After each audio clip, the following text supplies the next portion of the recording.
मलक रियाज और उनके बेटे अली रियाज दोनों को मुल्ज़म बना दिया गया है। हाय हाय, इस मुल्क में मलक रियाज पर रेफरेंस दायर हो गया। ट्रेंड और नातजर्बाकार को हमने वजीर आजम बनाना है। आसिफ जरदारी खुद वजीर आजम के उम्मीदवार हैं, इसलिए वो हर तकरीर में बिलावल की बेइज्जती कर रहे हैं। दानियाल और एहसन इकबाल की लड़ाई से ही देख लें कि टिकट कितने इंपॉर्टेंट हो गए। इमरान खान के हाथ से बल्ले का निशान चला गया। बल्ले का निशान तो फिर अकबर एस बाबर के पास आ जाएगा। अस्सलाम वालेकुम, मैं हूँ सोबिया अशरफ। प्रोग्राम अंदर की बात मुजम्मिल सौरवर्दी के साथ। 2 दिन कब के प्रोग्राम में मुजम्मिल साहब ने अंदर की खबर दी थी कि मलक रियाज के खिलाफ रेफरेंस दायर होने जा रहे हैं। एक रेफरेंस तो आज दायर हो गया है उनके खिलाफ और उन्हें नामजद मुल्जिम करार दे दिया गया है 190 मिलियन पाउंड केस में। आगे क्या होगा और मजीद अंदर की खबर मुजम्मिल साहब से जानते हैं। अस्सलाम वालेकुम मुजम्मिल साहब। अस्सलाम वालेकुम, क्या हाल है? ठीक ठाक हैं? अल्लाह का शुक्र है। मुज़म्मिल साहब, आपकी ये खबर की तस्दीक तो हो गई है। ये बताएं कि अब इसमें मज़ीद आपके पास अंदर की खबर क्या है और आगे क्या होगा? लेकिन ये मलक रियाज और उनके बेटे अली रियाज दोनों को मुल्ज़म बना दिया गया है। बहुत सारे लोग सवाल कर रहे हैं कि आजम खान को मुल्ज़म क्यों नहीं बनाया गया, शहजाद अकबर को उसमें मुल्ज़म बनाया गया है, इमरान खान को बनाया गया है।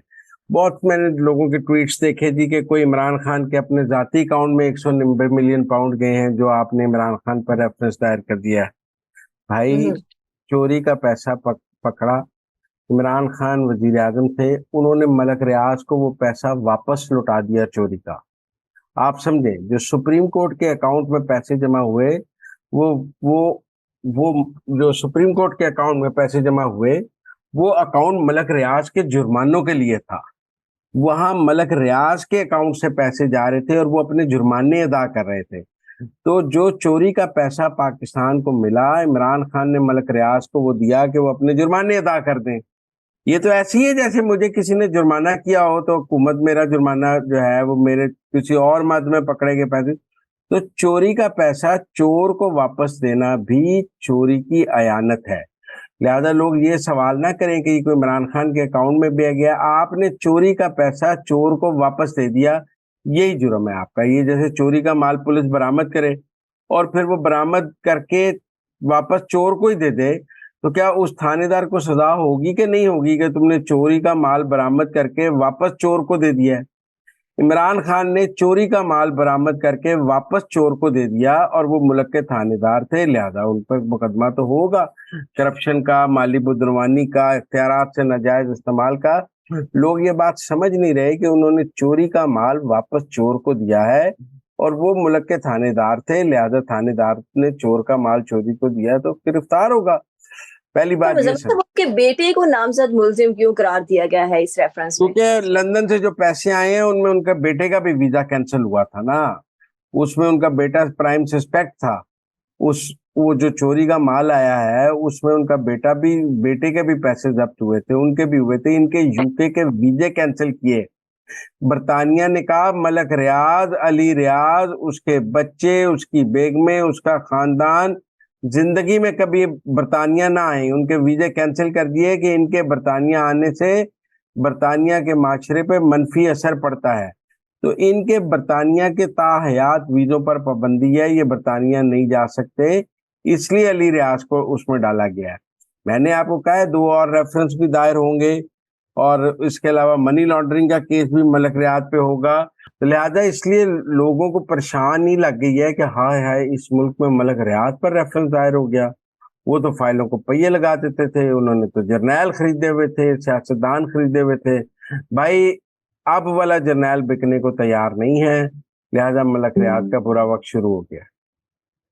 ठीक हो गया। अच्छा मुजम्मिल साहब, एक और अंदर की खबर है आपके पास जो पहले लड़ाई थी बाप बेटे में पीपल्स पार्टी में, वो क्या अब हल हो गई है और अंदर क्या तय पाया है बिलावल भुट्टो में और आसिफ अली जरदारी में? देखिए, मुझे तो लग रहा है कि बाप बेटे में ना ये लड़ाई जंग है कि वजीर आजम कौन बने।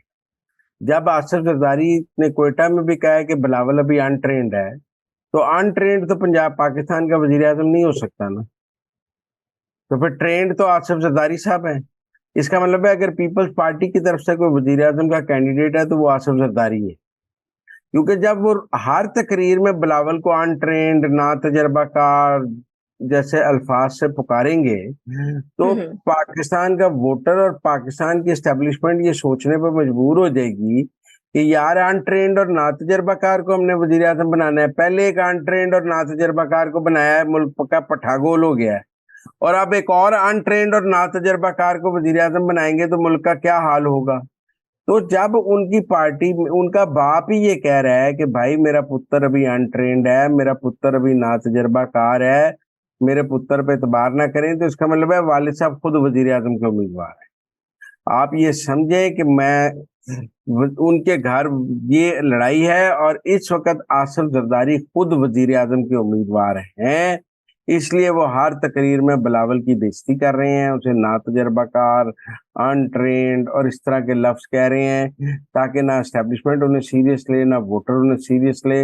वो वही सिंध और वो चीजें जीत कर पावर कॉरिडोर में आकर अपने लिए कोई रास्ता ढूंढ रहे हैं। लिहाजा मुझे लगता है कि बिलावल का कैंडिडेचर खत्म हो गया है और अब पीपल पार्टी के अगले कैंडिडेट आसिफ जरदारी खुद है। पर मुजम्मिल साहब, खबर तो ये भी है कि वो सिंध की गवर्नमेंट बचाना चाह रहे हैं। अगले अगले इलेक्शन में वो चाह रहे हैं कि सिंध पर नहीं, उनकी मरकज हुकूमत में का। भी वो ये चाह रहे हैं कि कोई कौमी हुकूमत बने, तो आसिफ जरदारी समझते हैं कि कोई कौमी हुकूमत चलाने में उनसे बेहतर तो कोई आदमी हो ही नहीं सकता। वो मुफाहमत के बादशाह हैं। तो अगर एस्टेब्लिशमेंट सारे अंडे घोड़े इकट्ठे करके इलेक्शन के बाद उनको पार्टियों का मलबूबा दे दे तो वो बड़ी अच्छी हुकूमत चला लेंगे, तो वो कौमी हुकूमत के सरबराह हो सकते हैं। लिहाजा मुझे लगता है कि आसिफ जरदारी खुद को अगली किसी कौमी और मखलूत हुकूमत का सरबराह देखना चाहते हैं, दोबारा सदर मुमलिकत बनना चाहते हैं, दोबारा वजीर आजम बनना चाहते हैं। बिलावल एक डार्क हॉर्स है जिससे दिखाया जा रहा है, और अब बिलावल के गुब्बारे से खुद आसिफ जरदारी बाहर निकाल रहे हैं क्योंकि वो अपना कैंडिडेचर एस्टेब्लिश कर रहे हैं। मुजम्मिल साहब, ये बताएं, मुस्लिम लीग नून के अंदर भी कुछ लड़ाइयां चल रही हैं टिकटू की तकसीम के हवाले से। एहसन इकबाल और दानियाल अजीज का भी कुछ एक दूसरे पे जो है वो उन्होंने बयानबाजी भी की है, और दानियाल अजीज ने कहा है कि जो महंगाई हुई उसकी जिम्मेदारी सारी उन्होंने एहसन इकबाल पे डाल दी है। तो ये अंदर की बात क्या है? इनके हल्के साथ साथ नारोवाल और शकरगढ़ समझो ट्विन सिटीज हैं। आप समझे, ये नारोवाल से एहसन इकबाल साहब लड़ते हैं, शकरगढ़ से दानियाल अजीज लड़ते हैं। एक एमपीए दोनों में ओवरलैप करता है, जो जो आधा एहसन इकबाल के हल्के में है, कुछ दानियाल अजीज के हल्के में है। दानियाल अजीज साहब अपने बंदे को वो एमपीए का टिकट दिलाना चाहते हैं, एहसन इकबाल अपने बंदे को वो टिकट दिलाना चाहते हैं। दोनों की लड़ाई है।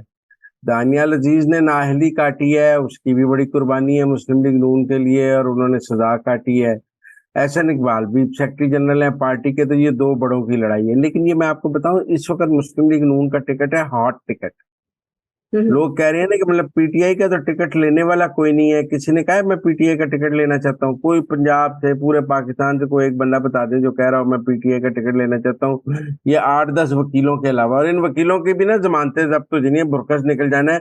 ये वकील तो साथ वाले हमसाये की जमानत मुफ्त नहीं कराते, उससे भी फीस लेते हैं। अब रात को माई आए, मेरा पुत्र फड़या गया, तो वो पहले कहते हैं सब पैसे लाओ फिर सुबह जमानत कराऊंगा। पैसे लेकर भी जमानत, इनको तो साथ वाले हमसाये ने वोट नहीं डालना। इन्होंने कभी बगैर पैसों के किसी का काम किया है? सियासत तो काम है खिदमत का। लेकिन मैं ये समझता हूँ कि मुस्लिम लीग नून का टिकट है हॉट। एक एक हल्के में 12-12 दरखास्तें आ गई हैं, 10-10 दरखास्तें आ गई हैं, और लोग टिकटों के लिए मतलब जान की बाजी लड़ा रहे हैं। अब आप ये दानियाल और एहसन इकबाल की लड़ाई से ही देख लें कि टिकट कितने इंपॉर्टेंट हो गए। दूसरी तरफ तो ना पीपल्स पार्टी के पास पंजाब में कोई उम्मीदवार है, ना पीटीआई के लिए कोई उम्मीदवार सामने आने के लिए तैयार है कि मैं पीटीआई के टिकट पे लड़ने को तैयार हूँ।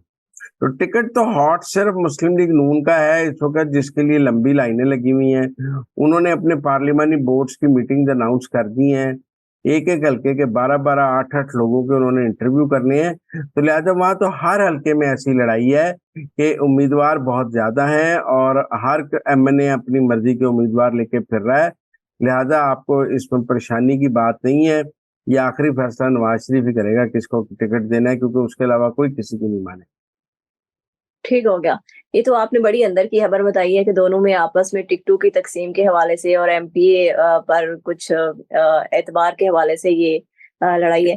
अच्छा मुजम्मिल साहब, चौथी खबर ये बताएं कि आज एक वीडियो क्लिप भी सामने आया और अकबर एस बाबर भी 13 साल के बाद वापस नजर आए पीटीआई के सेंट्रल सेक्रेटेरिएट ऑफिस में, और उन्होंने उसका विजिट भी किया और वहां पे जो कारकुन थे उनसे मुलाकात भी की। तो ये अकबर एस बाबर क्या करना चाह रहे हैं? क्या पीटीआई की चेयरमैनशिप हासिल करना चाह रहे हैं? वो मुझे लगता है वो बैरिस्टर गौहर खान के मुकाबले पे चेयरमैन का इलेक्शन लड़ना चाहते हैं। अभी देखा जाएगा, आज वो गए हैं, अगर वो बैरिस्टर गौहर खान के मुकाबले पे चेयरमैन का इलेक्शन लड़के जीत जाते हैं तो फिर तो इमरान खान के हाथ से बल्ले का निशान चला गया। बल्ले का निशान तो फिर अकबर एस बाबर के पास आ जाएगा। फिर अकबर एस बाबर जिसको टिकट देंगे बल्ले का निशान उसके पास होगा, फिर बैरिस्टर गौहर खान के पास तो नहीं होगा। अगर तहरीक इंसाफ के चेयरमैन अकबर एस बाबर बन जाते हैं और इलेक्शन कमीशन उन्हें चेयरमैन नामजद कर देता है तो फिर तो बल्ले का निशान अकबर एस बाबर के पास है और इमरान खान और उनकी टीम पार्टी लेस हो जाएगी, निशान लेस हो जाएगी। ये बड़ी स्मार्ट मूव है। अगर ये कामयाब हो गई तो फिर तो सारा कोलैप्स हो जाएगा इलेक्शन मैनिफेस्टो पीटीआई का, पर क्योंकि मतलब एक वीडियो भी सामने आई है जो चचाजाद भाई हैं इमरान खान के, सैयदुल्लाह नियाजी खान, उन्होंने जो है वो हमायत की है अकबर एस बाबर की। चलो जी, वो तो इस वक्त देखना जी, जिसके हाथी के पाँव में सबका पाँव। अगर अगर अकबर एस बाबर के हाथ सर पे आशीर्वाद मौजूद है और वो पीटीआई के अगले चेयरमैन है तो फिर मुझे लगता है बुशरा बीबी भी उनकी हिमायत का ऐलान कर देंगी।